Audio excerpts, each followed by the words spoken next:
రాజకీయాల్లో ఒకసారి ఆసక్తి పెరిగితే దానిని పూర్తిగా వదిలేయడం చాలా మందికి సాధ్యపడదు. తొందరలో రాజకీయ విరమణ ప్రకటించినా తిరిగి రాజకీయ రంగంలోకి వచ్చే అవకాశాలు ఎక్కువగా ఉంటాయి. ఇటువంటి పరిణామాల మధ్య వైసీపీ మాజీ ఎంపీ విజయసాయిరెడ్డి తన భవిష్యత్తు రాజకీయ ప్రస్థానంపై కొత్త నిర్ణయం తీసుకున్నట్లు ఊహాగానాలు మొదలయ్యాయి. రాజకీయాలకు గుడ్ బై చెప్పి వ్యవసాయం చేస్తానని ప్రకటించిన ఆయన ప్రస్తుతం బీజేపీ నేతలతో సన్నిహితంగా ఉండటంతో కొత్త రాజకీయ అధ్యాయం మొదలవుతుందా అనే చర్చ జోరుగా సాగుతోంది.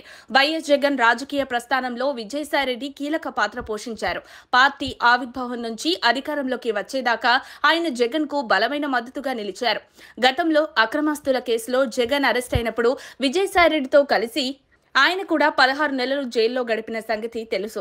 వైసీపీ అధికారంలోకి వచ్చిన తర్వాత కూడా ఆయన పార్టీకి అత్యంత కీలక నాయకుడిగా కొనసాగారు. అయితే 2024 ఎన్నికల్లో వైసీపీ భారీ పరాజయం ఎదుర్కొనడంతో విజయసాయిరెడ్డి గేమ్ ప్లాన్ పూర్తిగా మారిపోయిందని రాజకీయ విశ్లేషకులు అభిప్రాయపడుతున్నారు. ఎన్నికల ఫలితాల తర్వాత విజయసాయిరెడ్డి పూర్తిగా సైలెంట్ అయ్యారు. పార్టీకి గుడ్ బై చెప్పడమే కాకుండా రాజకీయాలకే దూరం అవుతున్నారని ప్రకటించారు. వ్యవసాయం చేయాలనే ఉద్దేశంతో తన ఫోటోలు సోషల్ మీడియాలో షేర్ చేశారు. అయితే ఈ ప్రకటనకు కొన్ని నెలలకే కొత్త రూమర్లు మొదలయ్యాయి. ఉపరాష్ట్రపతి జగదీప్ ధన్కర్ హైదరాబాద్ పర్యటనలో విజయసాయిరెడ్డి హాజరవ్వడం ఆయన రాజకీయాల నుంచి పూర్తిగా విరమించుకోలేదని అనుమానాలకు తావిస్తోంది. విజయసాయిరెడ్డి బీజేపీ పెద్దలతో మంచి సంబంధాలు కొనసాగిస్తున్నారని వార్తలు వినిపిస్తున్నాయి. 2016లో రాజ్యసభ సభ్యుడిగా ఎంపికైనప్పటి నుంచి కేంద్ర నేతలతో ఆయన సత్సంబంధాలు ఏర్పరచుకున్నారు. ప్రధానమంత్రి నరేంద్ర మోదీ, హోంమంత్రి అమిత్ షా తదితరులు ఆయనకు ప్రత్యేక ప్రాధాన్యతనిస్తారని సమాచారం. రాజ్యసభకు రాజీనామా చేసిన సమయంలోనూ మోదీ, అమిత్ షాలకు కృతజ్ఞతలు తెలియజేయడం రాజకీయ వర్గాల్లో కొత్త చర్చలకు దారితీసింది. లేటెస్ట్ సమాచారం ప్రకారం విజయసాయిరెడ్డి జూన్ 2025లో బీజేపీలో చేరతారని ప్రచారం జరుగుతోంది.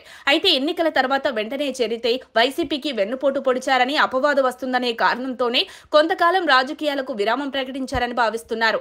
కొన్ని నెలల విరామం తర్వాత ఆయన భవిష్యత్తు ప్రణాళికపై స్పష్టత ఇచ్చే యోచనలో ఉన్నారని విశ్లేషకులు అంచనా వేస్తున్నారు. విజయసాయిరెడ్డి బీజేపీలో చేరితే జగన్ కు ఇది ఒక పెద్ద రాజకీయ సవాల్గా మారవచ్చు. అక్రమాస్తుల కేసుల్లో జగన్ A1 నిందితుడిగా ఉంటే విజయసాయిరెడ్డి A2గా ఉన్నారు. ఈ కేసుల విచారణలో వేగం పెరిగే అవకాశం ఉంది. విజయసాయిరెడ్డి అధికార పక్షంలో చేరితే జగన్ కు తీవ్ర ఇబ్బందులు తలెత్తుతాయన్న అభిప్రాయం వ్యక్తమవుతోంది. దీంతో ఏపీ రాజకీయాల్లో మరింత ఉత్కంఠ రేపే పరిణామాలు చోటు చేసుకునే అవకాశం ఉందని విశ్లేషకులు చెబుతున్నారు. మరిన్ని అప్డేట్స్ కోసం మా కాయ్ టీవీని సబ్స్క్రైబ్ చేసుకోండి. మా వీడియో కనుక మీకు నచ్చినట్లయితే లైక్ చేయండి, షేర్ చేయండి. మీ విలువైన అభిప్రాయాలను కామెంట్ బాక్స్లో తెలియజేయండి.